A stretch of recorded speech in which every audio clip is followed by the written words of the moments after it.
Alright, so we're headed over to my mom's from my stepdad's house. And if you haven't been to this town, it's called Colon. Yes, Colon, Michigan. You can use your own imagination, come up with all kinds of stuff.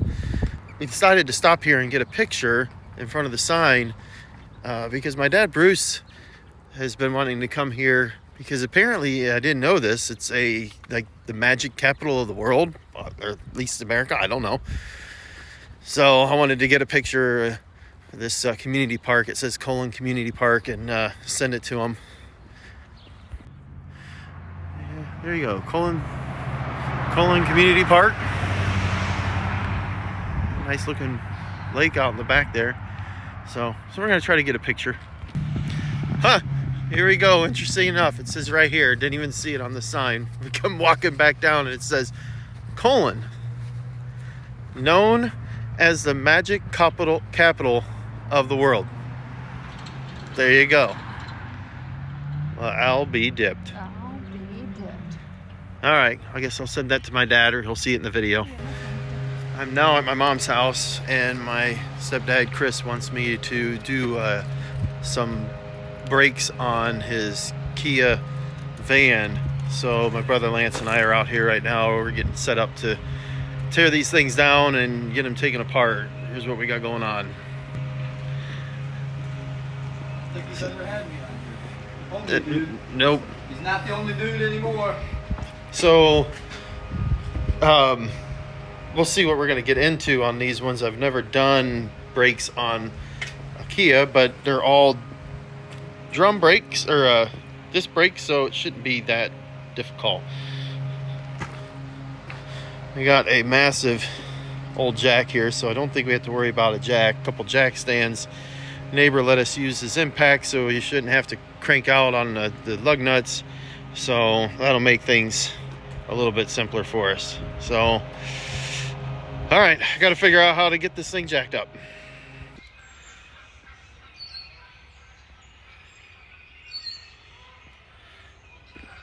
Yesterday didn't go as well as I had hoped to, as far as trying to video the van brake change. My brother was playing music, and so I didn't want to get with a copyright from YouTube, so it went okay. We did have a couple hiccups, not having all the right tools and stuff like that made things a little bit more difficult, but we got them all on, and it only took us 5-6 hours, but it's done. There may be on the rear brakes, there's a back plate that I think might be rubbing on the rotor, and so he said this morning as he was driving around that it sounded like it was grinding a little bit. My brother knows how to fix that, so I'll leave that to him to figure that out. But other than that, it's all good. But this morning I just wanted to fly around the lake here. Such a beautiful area, and it's calm, it's clear, it's sunny. Hopefully, Lord willing, it'll stay like this all day, and we'll have a great experience. So, gonna take off. All right, the clear spot is right here on the deck. I got a clear straight up shot here. There's enough room here that if anything, it could fly back to this spot, and I would be here to be able to cancel it and at least get it so it doesn't land in the water. So we're all set to go. Got it all hooked up. Just getting ready to hit the button to have it take off. So hit that normal mode and hold that down. Take off. All right, we'll just go straight up.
All right, well, that's going to be it for this video. I hope you enjoyed the footage and beautiful scenery here. It'll look a lot better once we come back out here in the summertime and the leaves are on the trees. This place is just a really pretty place. We'll be able to go out on the boat and do some stuff then. But for now, that's going to be it. We're going to pack up, start getting ready to head over to their destination to watch the solar eclipse today. Looking forward to doing that footage. Make sure you get back on here and take a look at that. If you haven't subscribed yet, please do. We're getting more and more subscribers about every week, about 4 or 5 every week. So we're growing slowly but surely. And the more you guys like this content and get on here and subscribe, the more content I'm going to do. And then hopefully someday it'll become something that I can do on a regular basis. But for now, it's just a hobby and just enjoying doing content for you guys out there. Like this video if you haven't, and then we'll catch you on the next one.